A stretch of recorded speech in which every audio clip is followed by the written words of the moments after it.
Qui, soit comme moi, autodidacte, s'est passionné tout seul en lisant des partitions de Ravel, Stravinsky, Ligeti, Prokofiev ou autres, et qui a dévoré la musique du matin au soir en déchiffrant, c'est-à-dire que je me suis formé en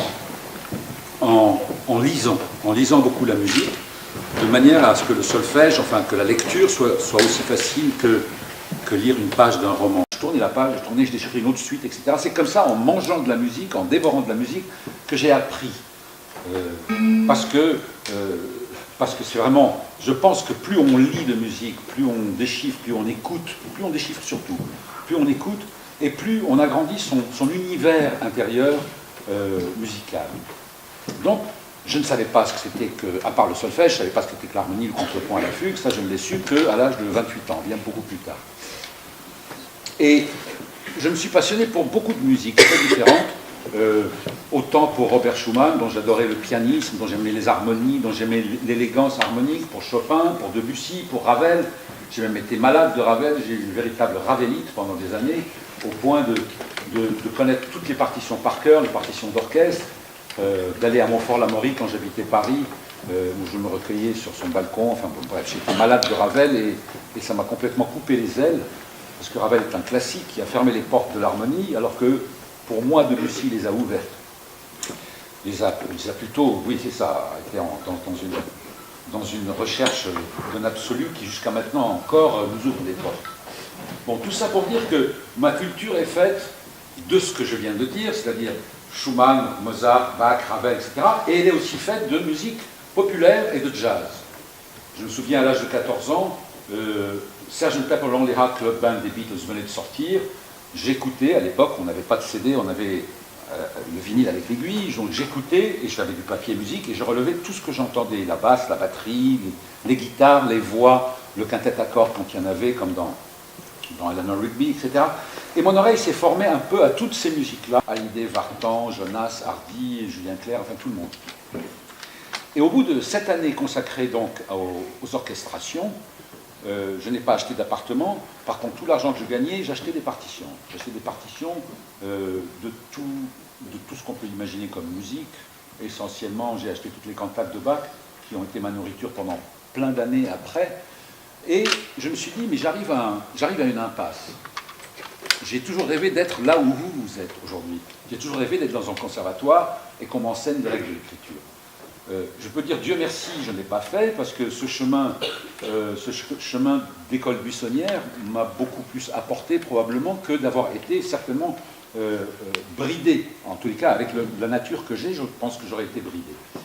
Et j'ai décidé, à l'âge de 28 ans, devant cette impasse, je me suis dit, bon, mon oreille ne suffit pas, mon oreille est un juge très fragile, parce que l'oreille ne peut embrasser que ce qu'elle entend. Et j'ai décidé d'apprendre les règles d'écriture. Enfin, après, c'est une ronde contre deux blanches, etc. Ça m'a pris 2 ans de travail assidu. J'ai recommencé à zéro, c'est-à-dire comme si je ne connaissais pas la musique. J'ai étudié avec le contrepoint et la fugue pendant 2 ans. Et après, j'ai voulu arrêter parce que j'avais compris beaucoup de choses. J'avais compris une chose très importante, c'est que les règles de l'écriture, qui sont les mêmes depuis Palestrina jusqu'à Ligeti ou Stockhausen, ont engendré des compositeurs au point de vue et au style tellement différents, mais ce sont les mêmes règles. Et je voulais à tout prix assimiler ces règles. Quoi que je fasse, même si je faisais de la variété ou de la musique de film ou j'écrivais de la musique de ballet. Et je peux dire que ça a été un changement total d'horizon pour moi. J'ai compris beaucoup de choses et j'ai compris que le travail à table, parfois, pouvait non seulement accompagner le travail à l'oreille, mais pouvait surtout l'élargir, pouvait lui donner tout ce que l'oreille ne peut pas apporter toute seule, c'est-à-dire un sens de l'architecture, du développement, de la variation, de la réharmonisation, tous les artifices de l'écriture. Et me voilà lancé dans la musique de film par hasard, parce que je ne suis pas né pour faire de la musique de film, et je ne suis pas cinéphile. Il faut que vous sachiez que j'ai vu très très peu de films dans ma vie quand j'étais gamin et même adolescent, parce que j'ai consacré toute ma vie à la musique. Et je pense qu'on peut servir le cinéma tout en n'étant pas cinéphile, à condition de s'intéresser aux images et de s'intéresser aussi à ceux qui portent en eux ces images-là, c'est-à-dire les réalisateurs. ma première expérience dans le cinéma a été très étrange, n'ayant pas donc de niveau culturel et cinématographique suffisant, ne connaissant pas les réalisateurs ni leur œuvre. J'ai rencontré Jean-Luc Godard, dont vous avez certainement dû entendre parler, qui est quelqu'un quand même de très important dans le cinéma mondial, qui dans les années 70 a bouleversé complètement l'approche, montage, son, musique, tout, absolument tout. Et il m'a dit, voilà, je suis en train de faire un film qui s'appelle Sauve qui peut la vie. Je lui ai dit, mais montrez-moi des images. Et il m'a dit, je vais vous raconter plutôt le film, l'histoire du film. Et je n'ai pas vu d'image du tout. Et il avait à l'époque, il voulait que j'orchestre de façon différente l'ouverture de l'acte 2 d'un opéra de Ponchielli. Ponchielli, c'est l'école vériste italienne, en même temps que Verdi ou un peu plus tard, qui a écrit un opéra très connu qui s'appelle La Gioconda.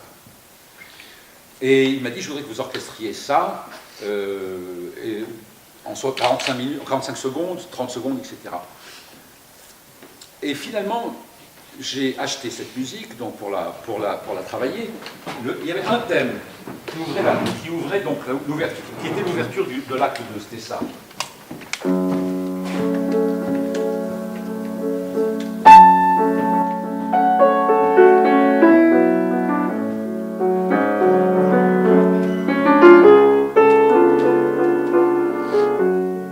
Voilà. Il y avait 8 mesures.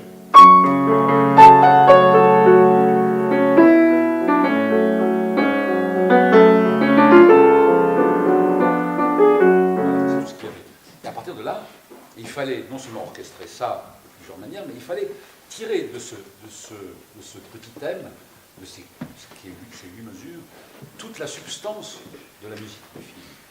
Et donc j'ai profité de ces études que je venais de faire, de contrepoint, d'harmonie, de contrepoint, de fugue, etc., pour écrire le thème. Je l'ai écrit devant moi, et j'en ai tiré, mais c'est très subliminal, c'est-à-dire que personne ne peut s'en rendre compte, j'en ai tiré toute la musique du film dont j'étais en train d'écrire, que j'étais en train d'écrire pour Jean-Luc Godard. Je prends n'importe quoi, par exemple, on peut réharmoniser.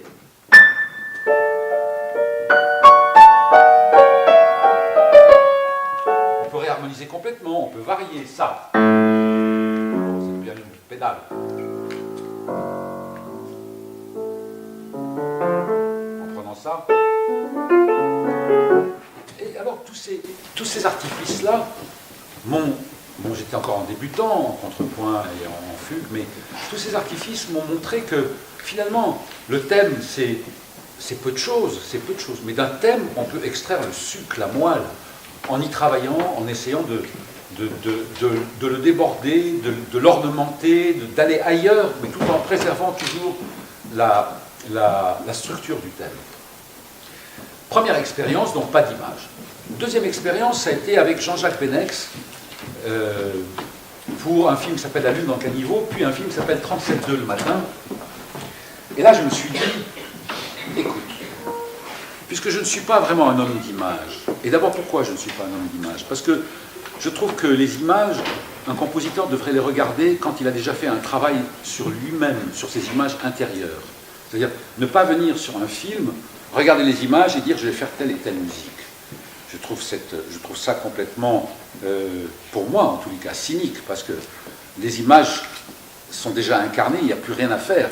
Mon imaginaire n'est pas excité par le regard sur les images. Il est plutôt intéressé par ce qui n'est pas encore incarné vraiment matériellement. Donc, des discussions avec un réalisateur, donc la lecture d'un scénario, parce qu'on peut lire un scénario et avoir des idées rien qu'à la lecture. Tout ce qui est encore dans le brouillard, tout ce qui n'est pas encore visible, pour moi, est source d'inspiration. Donc, sans vouloir créer de méthode, j'ai eu cette approche de travailler avant l'image, pendant l'image et après l'image. Et toutes les plus belles collaborations que j'ai eues viennent de cette approche-là, qui consiste à dire je veux lire le scénario, je veux rencontrer le réalisateur ou la réalisatrice, je veux qu'on parle ensemble de musique, je veux qu'on parle ensemble de son film à venir. Très souvent, les réalisateurs vous parlent de leur film à venir parce qu'ils l'ont dans la tête. C'est encore mieux que de voir les images. Et une fois que j'ai fait ce travail de recherche basé sur mes discussions avec le réalisateur et sur le scénario, j'ai déjà, si vous voulez, comme un cuisinier qui a ses ingrédients avant de faire son plat. Alors, moi, je compose des thèmes, je les contredis, je ne vise pas juste un thème, je fais un thème, puis je le mets en danger, je crée un autre thème, etc., jusqu'à ce que je trouve un ou deux thèmes qui, à mon goût, peuvent épouser l'esprit du film, et non pas le détail d'un film, puisque le film n'est pas encore tourné. Une fois que j'ai fait ça, je fais tout le travail qu'un compositeur fait, c'est-à-dire prendre tout ce qu'on peut prendre dans un thème, le réharmoniser, le faire en mouvement rétrograde, vous le saurez plus tard, mais bon, utiliser tous les artifices de la composition et du contrepoint pour en tirer tout ce qui est possible. Penser à des orchestrations différentes, penser à un rythme différent, à une harmonisation différente. À ce moment-là, les images deviennent le guide de tout ce que l'inspiration m'a dicté uniquement en lisant et en parlant avec le réalisateur.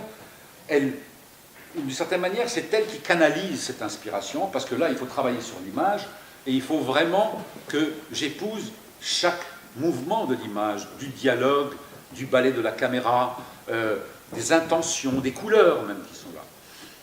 Et cette approche m'a permis, d'une certaine manière, de composer de la musique qui soit de la musique proprement, c'est-à-dire qui serve la musique, et de composer de la musique qui serve aussi les images. Et je pense qu'un compositeur de musique de film doit rechercher ça, parce qu'il n'y a pas de compositeur de musique de film, il y a un compositeur qui s'intéresse aux images et à un projet déterminé, mais il ne doit pas oublier aussi de servir la musique. Vous avez des problèmes? Il n'y en a plus. Il n'y en a plus. Donc, si vous permettez, si vous voulez bien, je peux vous donner quelques exemples visuels d'une musique qui a été conçue avant même qu'il y ait une image, avant même que le tournage soit fait. Un exemple. Peut-être que ce n'est pas de votre âge, je ne pense pas que vous l'ayez vu, ce n'est pas de votre génération. Il y a un film de Jean-Jacques Benex qui s'appelle 37-2 le matin, avec Jean-Hugues Anglade et Béatrice Dalle. C'est une histoire d'amour assez torride. Et Benex avait envie que, dans une des scènes, ils ne se parlent pas, ces deux personnages-là, mais qu'ils s'expriment leur passion commune, leur passion réciproque, uniquement par quelque chose qu'ils jouent. Alors, dans cette scène, il y a un piano à queue comme ça, et un autre piano à queue qui lui tourne donc la queue. Il y a Jean-Hugues Anglade qui est assis sur un piano, et de l'autre côté, Béatrice Dalle. Et là, ils jouent de la musique, et ils se parlent par les yeux. Alors, quand on se trouve devant ça, il faut se dire, puisque les acteurs doivent jouer de la musique, mais est-ce qu'ils savent déjà jouer quelque chose? Donc j'ai fait venir chez moi les acteurs, Jean-Hugues Anglade et Béatrice Dalle. Et je leur demandais, alors Jean-Hugues, est-ce que tu joues du piano? Il m'a dit, je suis en train de travailler en amateur en ce moment une pièce de Debussy, tirée de l'album Children's Corner qu'il a écrit à sa fille Chouchou.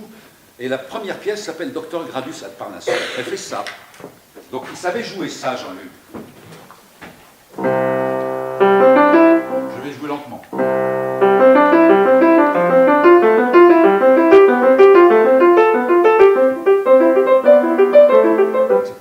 Donc il avait ça dans les doigts. Très bien. Il m'a dit, moi je peux jouer ça. Et je demandais à Béatrice Dalle, qu'est-ce que tu joues? Est-ce que tu joues du piano? Elle m'a dit, que dalle, rien. Je joue à un doigt. Donc voilà parti pour créer quelque chose qui représente vraiment leurs possibilités d'abord, au moins pas qui représente, mais qui soit à la portée de leurs possibilités musicales, et en même temps qui soit dans ce film comme une expression d'une histoire d'amour. Donc j'ai donné à Jean-Hugues Anglade une formule répétitive qui est celle-ci.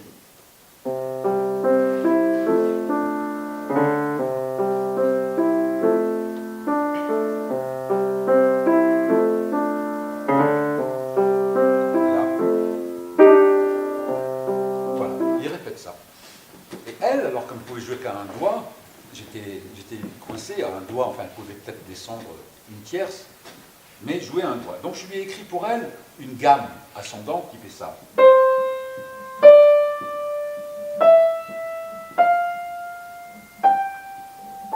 Et là c'est un peu plus difficile. Voilà le thème. Et à un moment donné, pendant qu'il joue, pendant que lui répète, à Béatrice Dalle, ce qu'on appelle la note bleue, donc qui est la septième mineure, elle fait ça. Voilà, cet accord-là. donne ça. Quand les deux ensemble jouent, ça donne ça.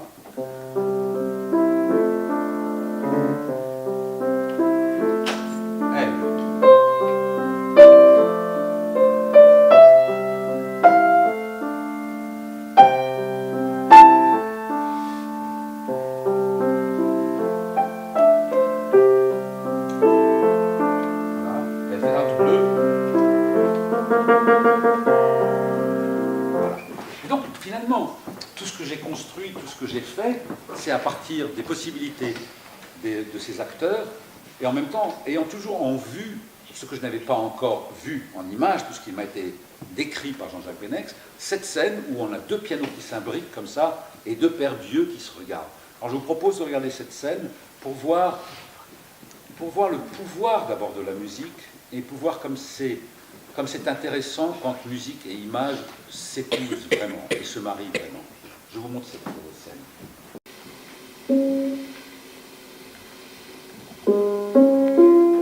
Oui, pardon, parce que c'est à 24 images secondes, ça devient faux, ça. C'est pas grave.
Chrétien, ce que vous faites là? Ouais, mais si c'est chrétien, mais laisse ton temps.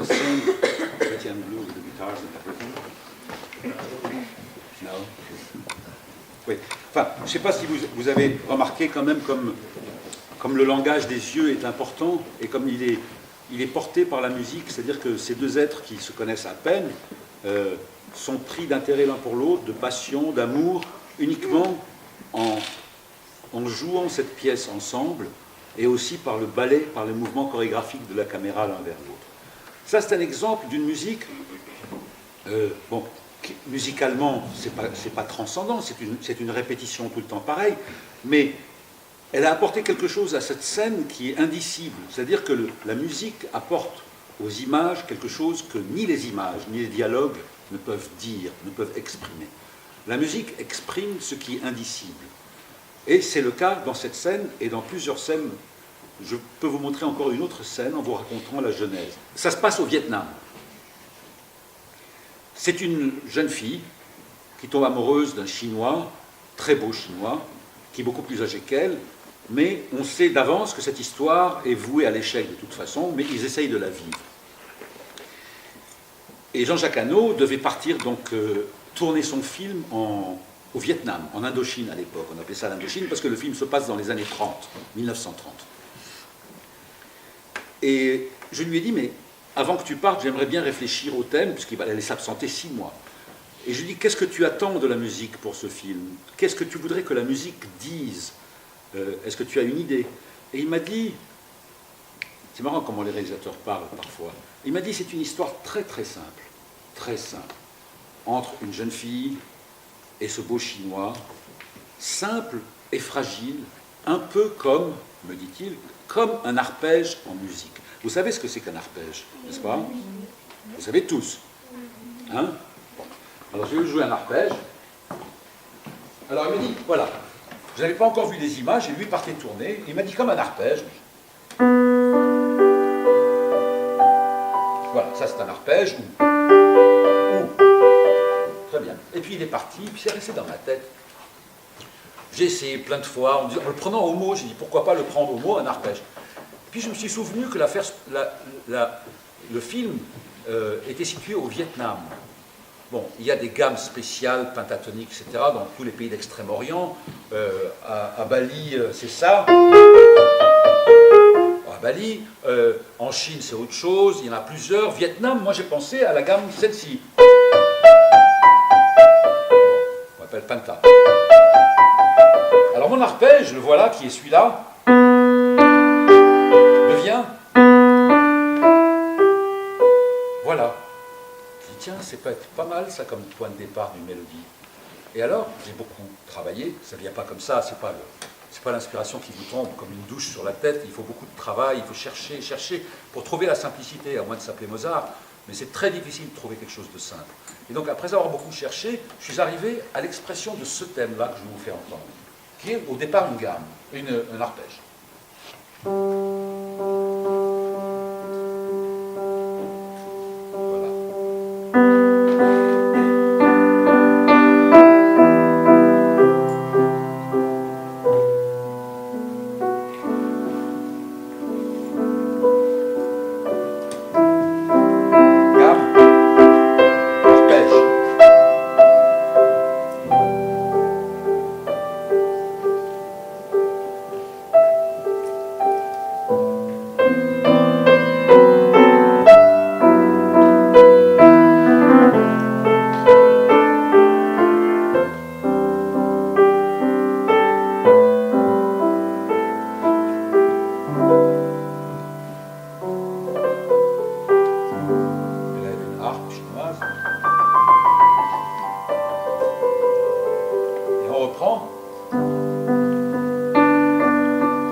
Ce thème sur les images qui sont des images où il n'y a pas de dialogue, c'est-à-dire que le réalisateur a donné l'espace à cette musique pour être entendue.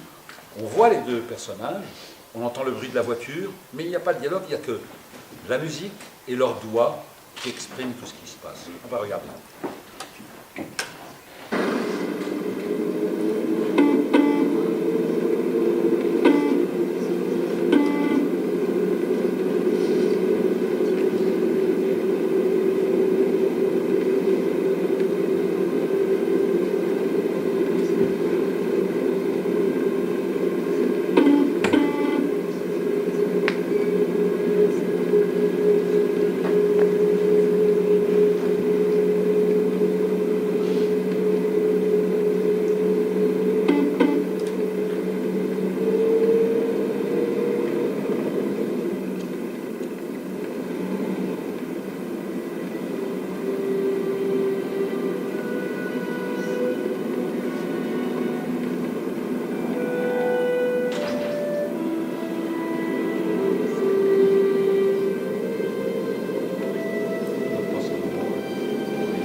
ces deux exemples que je voulais montrer, simplement, c'est pour dire que une musique qui est appréhendée très tôt dans le processus, qui n'arrive pas simplement à la fin d'un tournage ou à la fin d'un montage, finit par être une partie indissociable du film et du projet que ce film est en train de créer.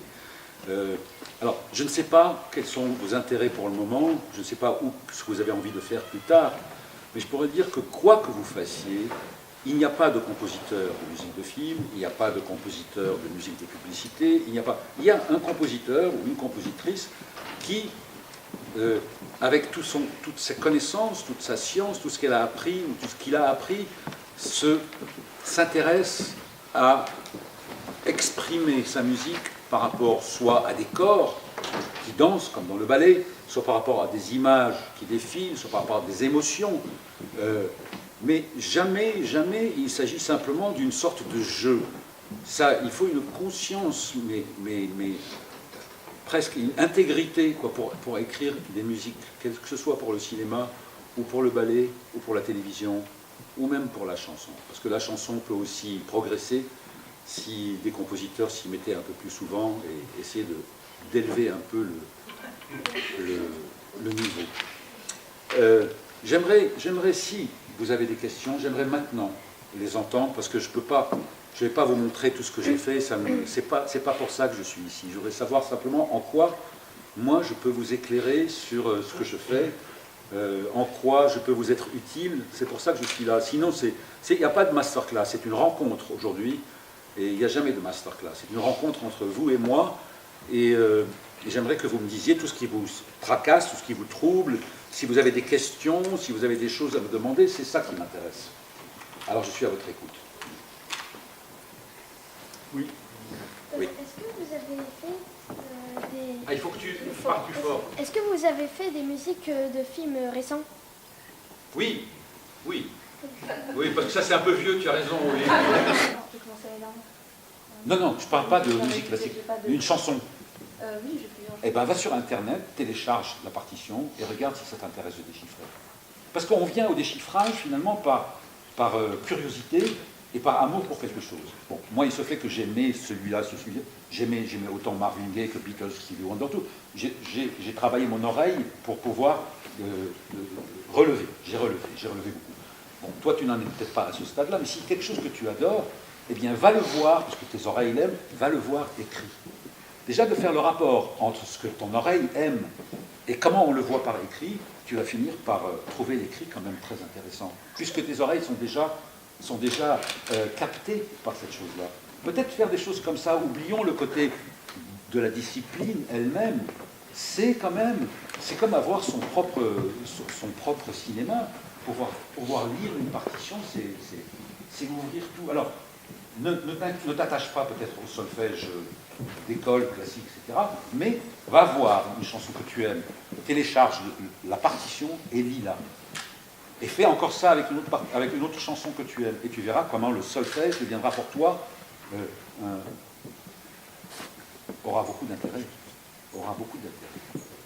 Je note quand même, parce qu'on ne sait jamais. Je note tout ce que je trouve, et des fois je développe, des fois j'arrête. Et je tourne des pages, et des fois je reviens à ce que j'ai trouvé minable avant, et je me dis, il y avait une étincelle, il y avait quelque chose. Mais utiliser la même partition pour deux films, franchement, non, parce que je sais que je peux composer d'autres choses, tu vois. Si vraiment je n'avais plus aucune inspiration, si j'étais malade, peut-être que ça m'arriverait, je ne sais même pas. Mais je n'ai pas des tiroirs, tu vois, je n'ai pas des tiroirs dans le disque tiens, ça je le garde pour le cas où un film arrive, etc. Chaque fois, j'essaye de composer des choses nouvelles. Et plus on compose, et plus on peut dire, il pleut sur vous. Il pleut vraiment. L'inspiration peut pleuvoir de tout, et qu'il faut labourer pour l'incarner, pour la mettre en musique, pour en faire une œuvre véritablement. Mais jamais je n'ai utilisé deux fois quelque chose, jamais. Aussi, maintenant je suis en train de réfléchir. Oui, il m'est arrivé d'utiliser une œuvre que j'avais composée dans l'absolu pour une musique de film, mais jamais de la réutiliser. Pourquoi, tu connais un exemple comme ça? Non, on ne peut pas placer, je ne sais pas. Je crois pas. Oui? Je m'approche. Oui, je m'approche. Et j'ai bâti toute une thématique par-dessus. La basse, c'est ça. Ça.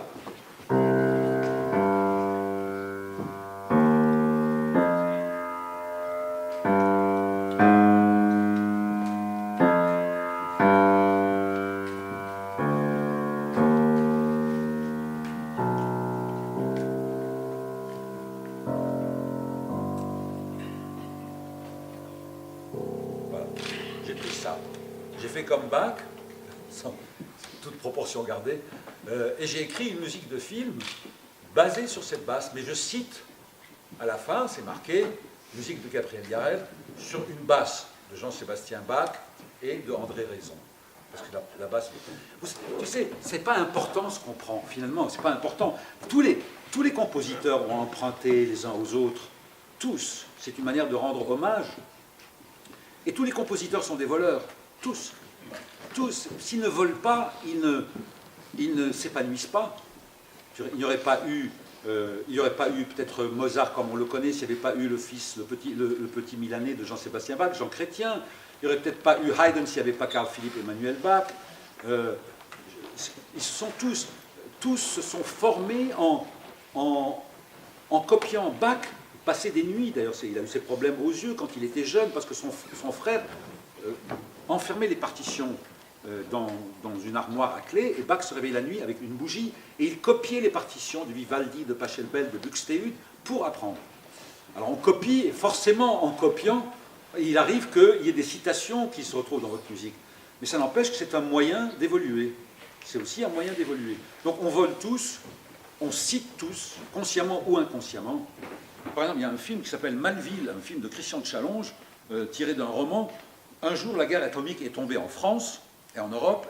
Plus personne n'est resté. Il y avait juste 4 ou 5 villageois près d'une grotte qui ont survécu. Et Christian de Challonge m'a dit, il me faut une musique après la bombe. Donc j'avais fait des recherches à l'époque sur un échantillonneur, un appareil qui venait de sortir en Australie, qui s'appelle le Fairlight.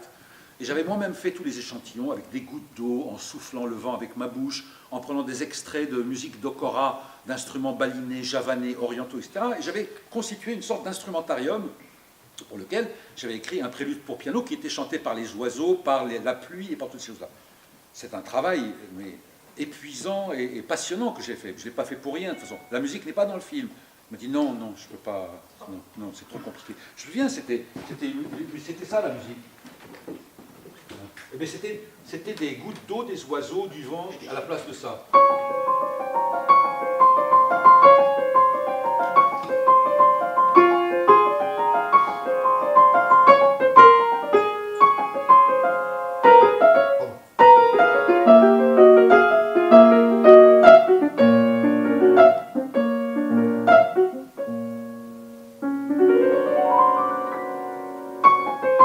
Les oiseaux.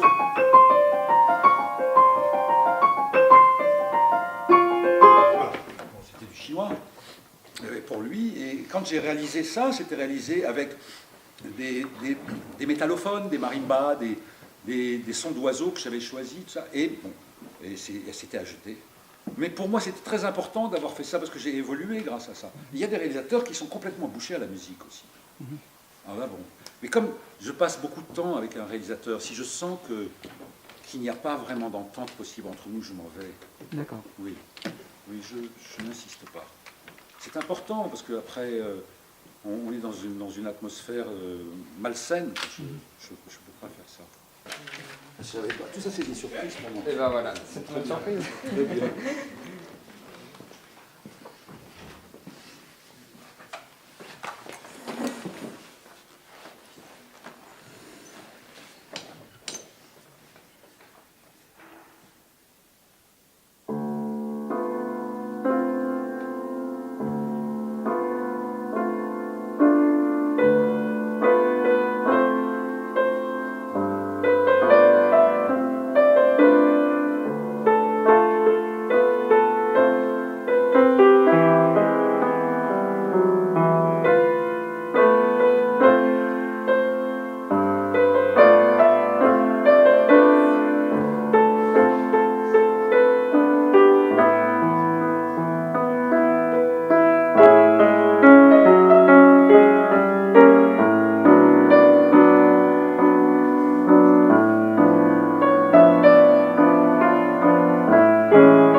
est-ce que vous voulez que je vous dise des choses ou pas? Comme vous voulez.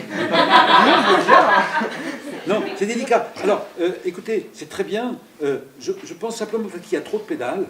Oui.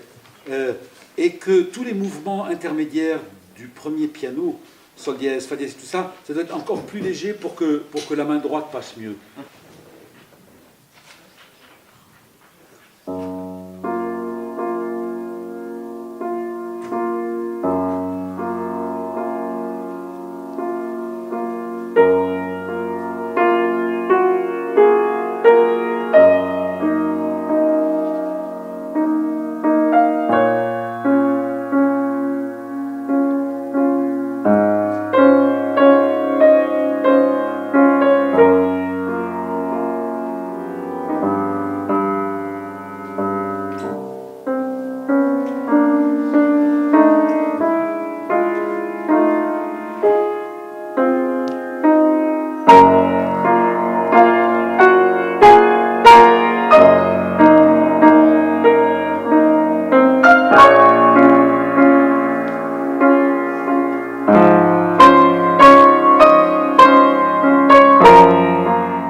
Silence from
je ne sais pas qui a préparé ce montage. Alors c'est Pierre-Jean Moreau qui est notre technicien. C'est extraordinaire, vraiment.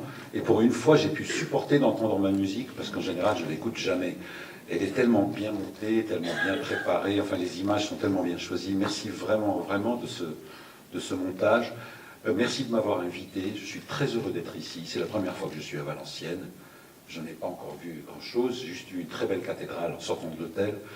J'espère passer ces 2 jours à profiter d'abord de la ville, mais surtout de ce pourquoi je suis venu essentiellement à Valenciennes, pouvoir transmettre aux jeunes lycéens de l'école de cinéma, aux jeunes du conservatoire, mon expérience, de les éclairer et de les aider à aborder la musique de film comme un véritable sacerdoce, parce que c'est un métier formidable, parce qu'on peut faire de la musique vraiment pour les images, et de la musique pour la musique aussi. Alors je vais profiter de ce passage pour explorer toutes ces choses avec les jeunes et avec les étudiants du conservatoire. Merci de m'avoir invité. La première collaboration que j'ai eue pour des images, c'est sans voir les images. C'est ça qui est le plus étonnant.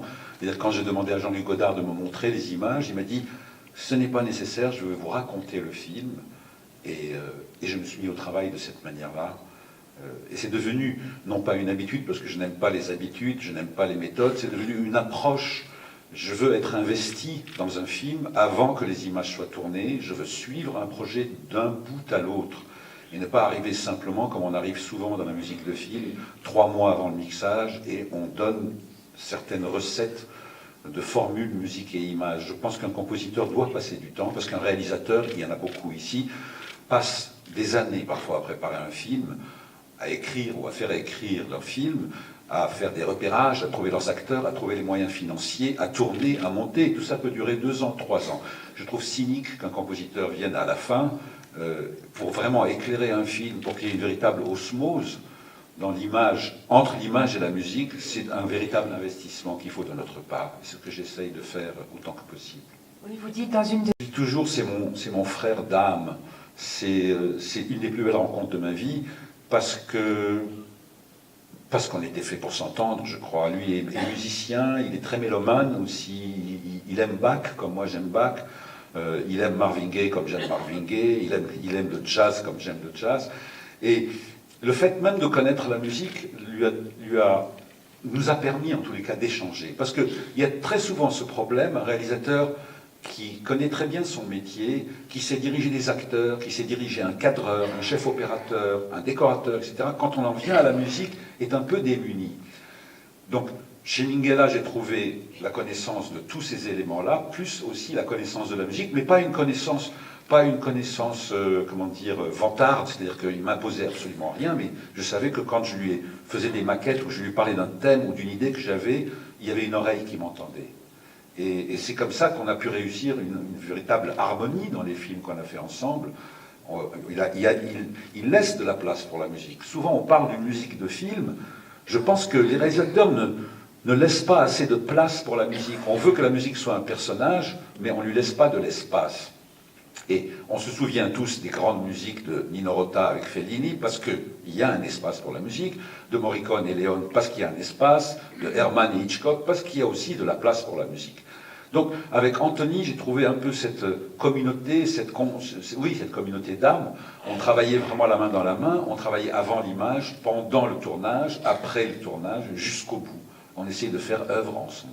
J'adore Ravel, mais je me suis rendu compte, je ne vais pas prendre trop votre temps parce que vous attendez le dossier Mona Lisa, juste en 2 secondes, j'adore Ravel, mais je me suis rendu compte que Ravel est quelqu'un qui a fermé complètement la musique. C'est-à-dire que c'est un classique qui a fermé toute possibilité harmonique. Il a donné naissance à des gens comme Keith Jarrett, comme Bill Evans, etc. dans le jazz, mais musicalement, il a fermé des portes. C'est Debussy qui m'a plutôt ouvert les portes, Debussy, Dutilleux, Ligeti. Et donc c'est ravelite, mais heureusement passé. Maintenant, j'admire Maurice Ravel, mais beaucoup moins du fait qu'il m'a rendu malade, parce que je ne faisais plus que du petit Ravel. Et alors, vous avez composé pour Tati Daniel un air qui aurait pu être dans L'Enfant et les sortilèges de Ravel. C'est vrai, oui, ça a un côté comédie musicale, enfin ancienne, oui, c'est vrai. Ça, c'est « Oh Dieu! Oh mon Dieu!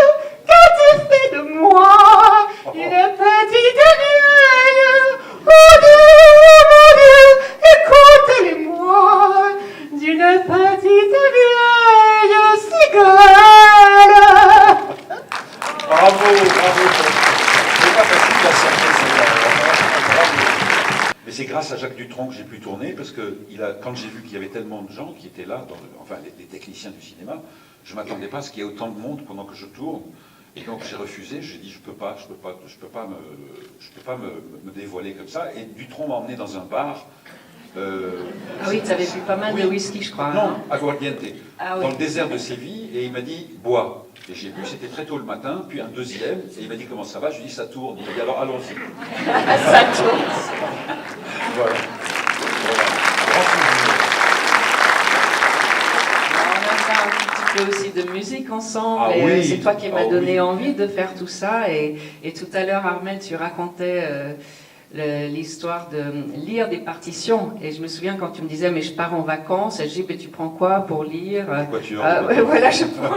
Je dis, mais comment tu fais? Mais je les entends. Oh, vous savez, c'est Ça m'a toujours c'est pas fasciné. difficile, vraiment. Enfin, il y a 26 lettres d'alphabet, il n'y en a que 7 en musique. Donc c'est beaucoup plus facile de lire de la musique que de lire un roman.